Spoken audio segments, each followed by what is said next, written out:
If you agree with the title, then hold that thought because this is what God says. Hello, I'm Pico the Son, and tonight with me are... Grace the mommy. Dennis the daddy.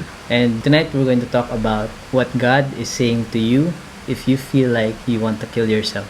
So, Mom and Dad, we have all been at that point in our lives when we felt like life was meaningless, pointless. In one way or another, we felt like if it's useless or pointless, why don't we just end it? What would you say to a viewer who is feeling the same? The first thing is that I totally understand. If you're left at the physical plane, I'd probably be in the same boat. We're one with you in thinking that way. We understand that, yes, vanity of vanities. Things seem to have no meaning at all. And we arrive at that point where we say, everything is foolishness. And I want an end to this foolishness. It doesn't have to be a physical death for you to end that foolishness. Yes, you may experience death, but it doesn't have to be physical. That's a realization that many people arrive at later on in their life. So if you're thinking that way, it's something that a lot of people experience, or maybe it's something that everyone will experience. The goal of any person's life is really, in a way, to die to oneself. That is the call of every person. To die to one's own version of what life should be, so that one could come to the real life. What we experience as you wanting to take away your life is actually the beginning of life. Kasi if we've all been living life at the physical plane without a thought of God, then that kind of life is actually death. That's what scripture always tells us. And we know from the Bible that it says, apart from me, you can do nothing. Kaya if all our lives, we have not been thinking of God, we haven't been connecting, we haven't been going to that jump-off point, we're just living our life based on the physical circumstances and reacting based on what is happening in the physical life without connecting it to God, then we get to the realization that life is nothing. And the natural tendency would be, this thing is so hard and it's about nothing, so why am I still existing? I want to end it. Parang ganon. It's like saying, anyway, I've been spiritually or emotionally dead all my life. Might as well complete the process. physically dead also.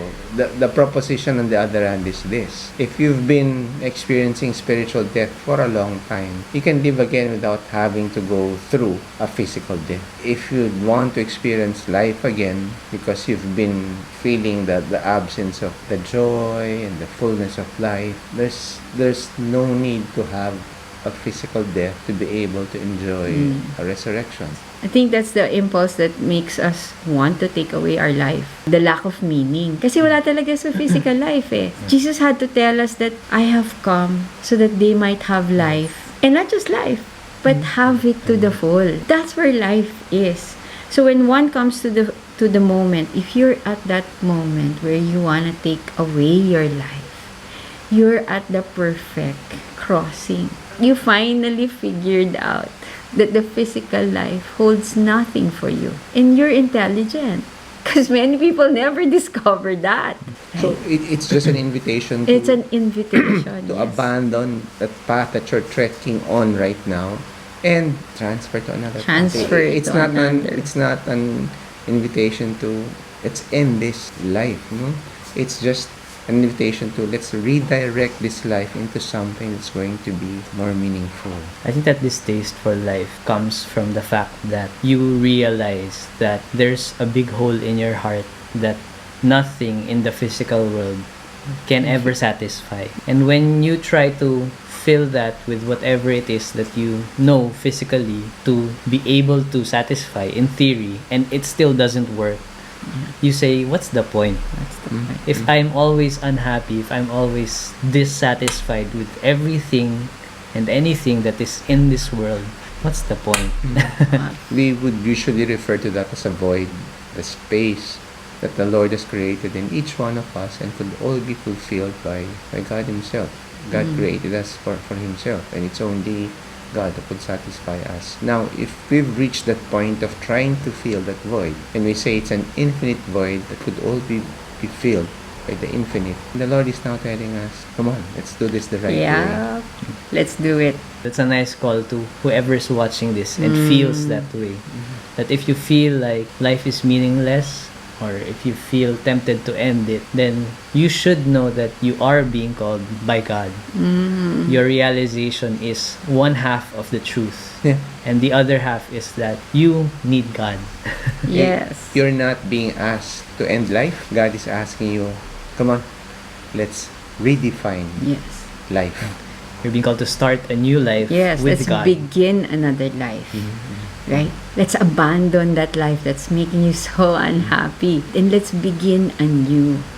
That's what it is actually. A different Yes, kind of a life. different life, not measured by the world that makes you miserable. It's a call. We urge you to cross over because you really can't imagine the joy that's ahead, the path, the light at the end of the tunnel, the beauty of it, to be with Him and to go through life, never to be alone again, to have Him in that path of life. That's what makes it beautiful. So the Lord is inviting you. Yeah. Come and live and be alive. Yeah, if you're watching and you feel that way, find God, find meaning and purpose, find hope and find life. We love you. We're God praying loves for you. Yeah. Thanks, Mom, Dad. How long is that? It's very long.